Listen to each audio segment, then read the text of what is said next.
Jesus 사랑의 까마귀 나무 위에서 뜨얀 수 보고 넘어가도 땅이 막위 좋아도 Jesus 기만 Jesus 기만.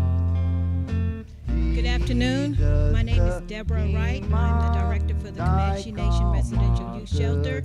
The acronym for Comanche Nation Residential Youth Shelter is CRYS, C-R-Y-S. I've been with Comanche Nation Residential Youth Shelter from 2008 until the current year.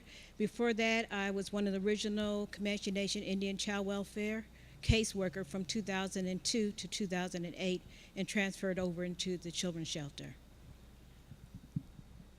Good afternoon. My name is Rosalind Onko. I am her administrative assistant.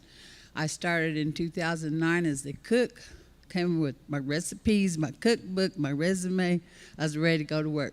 But I tried real hard because I wanted to upgrade myself, and I did not know I was going to be put in this position as her administrative assistant. But I'm trying my best. Thank you. And Ms. Rose has been doing wonderful. She started off with the bus. Within 6 months, she had her own car, so kudos, and this is what we love to see with our staff, also with our kids. So we're going to go with our PowerPoint. Okay. Why a Comanche shelter? Why a Comanche shelter? Well, it's necessary to provide a service to Comanche children. A shelter providing a secure, stable environment for children while they're out of home placement, awaiting placement, reunification, or adoption. So we are not just a children's shelter, but we are a tribal children's shelter. More than that, we are a Comanche Nation children's shelter. We're serving Native American children, ensuring Native American children remain in a familiar environment of their culture. In keeping families together, we are upholding the Indian Child Welfare Act, ICWA, okay, which in 1978, the federal law had passed this law to keep Native American families together. By working in the Comanche Nation shelter out at the complex, we are utilizing a diversity of resources in the Comanche community, such as the Comanche Nation Indian Child Welfare, social services, the Children's Court, and 44 other departments that we've been utilizing since 2008. Okay.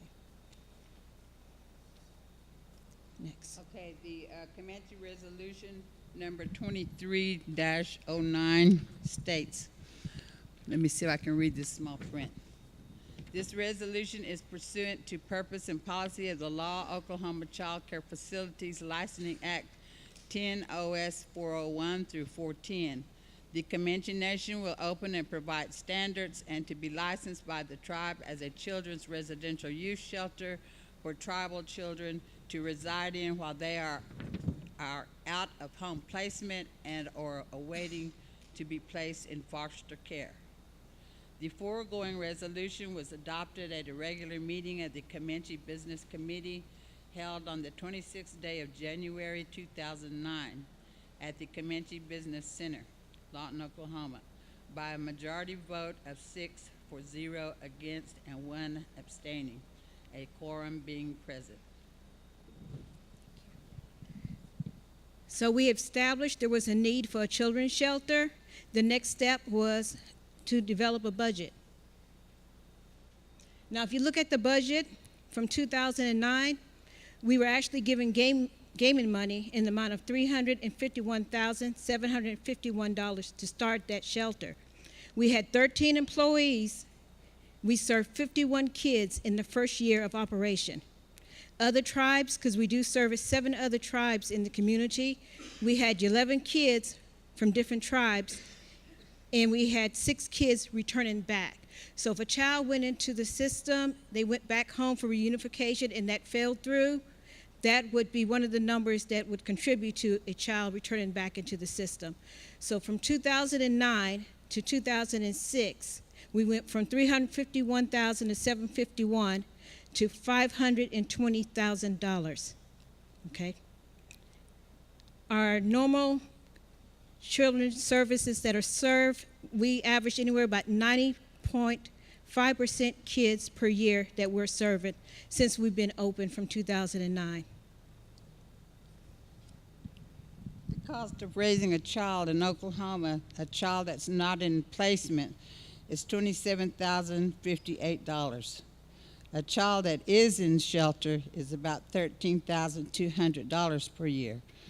From 2009 to 2016, 720 kids were served through our shelter, averaging about 90.5 kids per year. The expenditures on the child not in placement came from the expenditures on children by families in 2012 by the U.S. Department of Agriculture. Okay, so with our $520,000 budget, one of the questions, many of the questions is, where does the money go? Okay. Part 1, line item, 100 was 111,677. We have a line item budget with probably about 15 different things that's necessary day to day in operating the shelter. One of the things is our line item is supplies and materials. Windows, screens, interior repairs from daily wear and tear, we average $1,300. That's per year. Supplies for the shelter, beds, mattress, kitchen, utensils, dressers, TV, outdoor play equipment, linen and towels, that's $1,000 per year. It's very small, but a lot of things that we receive is also from donation, and we'll go more into that as we go through the PowerPoint. Cable TV, we have to have dish satellite out in the rural area. That's $720 per year. Travel and training, majority of the training that we do for our staff and for our kids is $200 per year. A lot of the training is free. Repairs and maintenance, we have 3 wash machines, 2 dryers, freezers, large appliances, that's $500 per year. Our dryer, one of our dryers just went out, and we've had that dryer for 6 years. To give you an average, we've had 6 living room sets in the 8 years that we've been operating, and we're down to the 6th living room set. So, the second part, where does the money go? We incur a vehicle back in 2009, so it's $1,000 a year. That's like windshield wiper. If we need to get the oil change, but it's maintenance on that vehicle, and it's a 7-seat Dodge Caravan. The fuel for that vehicle is $1,000 a year. We also do drug screening, background checks for our employees. That's $100 per year. Food purchases is in-house groceries is $8,000 per year. Our recreation activities like Laugh Out Loud, water park, road trips, culture events, is $500 per year. Our indirect costs for our utility and care of our property tax is $19,000. Okay. And our general assistant. Did I skip general? Yeah. Our general assistant, a lot of times, most of the time, we have kids that come in with nothing but the clothes on their back. So we have a fun general assistant where we're able to go out and buy clothing and hygiene products for that child. That's $1,000. Okay, so I explained a lot of our line items in operating the shelter, but our biggest expense is our salaries. And for this year, for our salary was $408,323. That covers a director, administrator assistant, medication coordinator, our own maintenance personnel, 8 youth guidance specialists full-time. We operate 24 hours per day, 7 days a week, holidays, whenever we're open, 24, we never close down.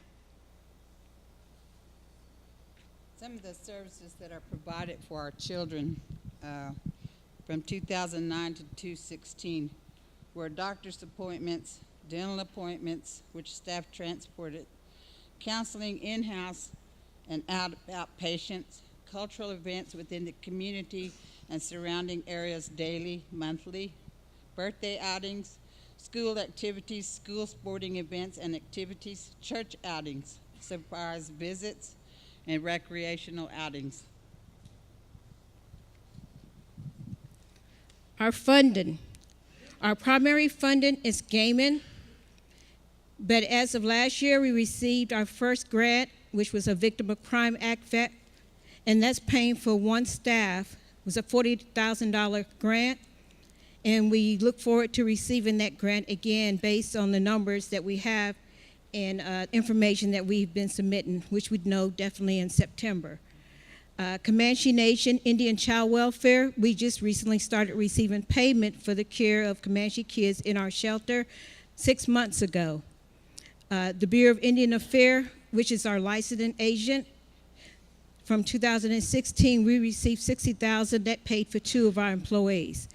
Other tribes, we average anywhere from $500 to $12,000 per month, starting back in 2009 for service we provide for their kids.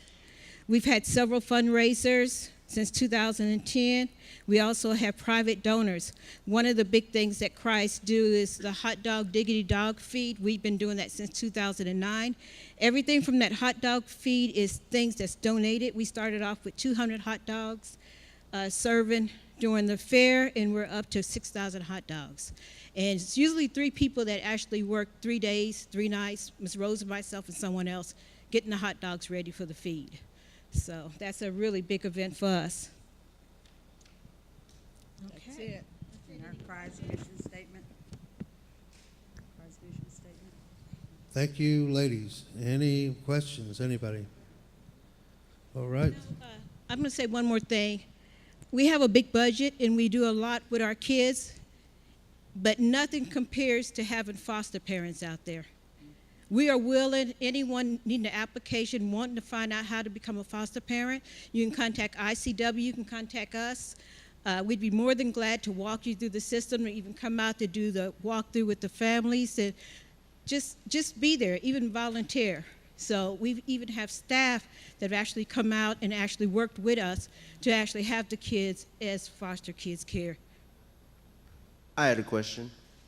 I was just wondering if you had the percentage of what gaming was to federal funding. Like, you know, in your budget, what's Right now, the percentage was? 20% federal. Like I said, Federal. we just now starting with our grant. Okay. I'm just now, for the last 3 years, actively, I received that grant myself, and I'm really proud of that. So, and I'm looking at more grants coming down the road because that first one took a little while, but now I have my foot in the door and I have my staff back and we're moving. And with All right. ICW Payne and all the other tribes, we're right on task. We're I at was just wondering 29%. 'cause, if we've had the CRIs since 2009. Correct. I know because at the time I was Yes. an employee. I started Yes. with CRIs. Yes. But it seems like as soon as we established this Comanche Residential Youth Shelter, we should have had federal funding for it. But of course, I know we were on, what was it, high risk. Mm-hmm. But at the same time, you know, it Okay. seems like there's a lot of federal funding there for that. Yeah. You Let got me explain that. ICW and all that. You're correct. When the shelter first opened, there was money from the BIA, federal money, from $200,000 and up to fund the shelter.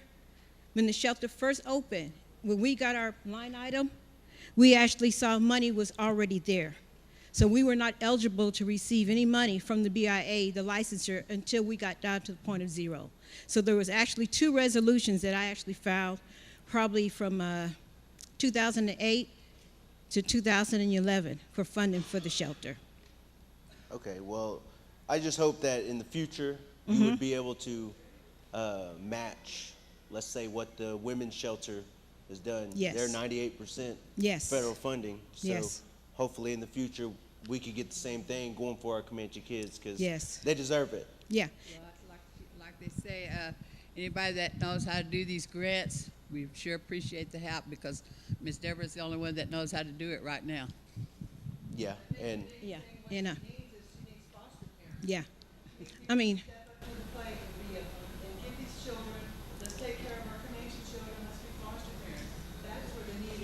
yeah. Yeah.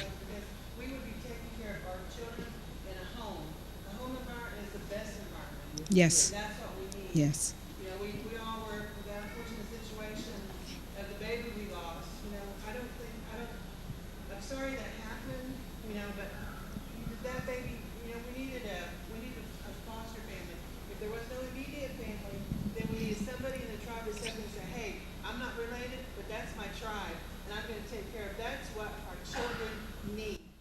Yeah, and they will Amen tell to you that. that. Yeah, and they will tell you that more than anything, no matter what we give, Christmas time, holidays, even supervised visit, nothing take the place of a parent in that home, no matter if it was dysfunctional or whatever. I'm telling you this from experience from 2002 as a caseworker.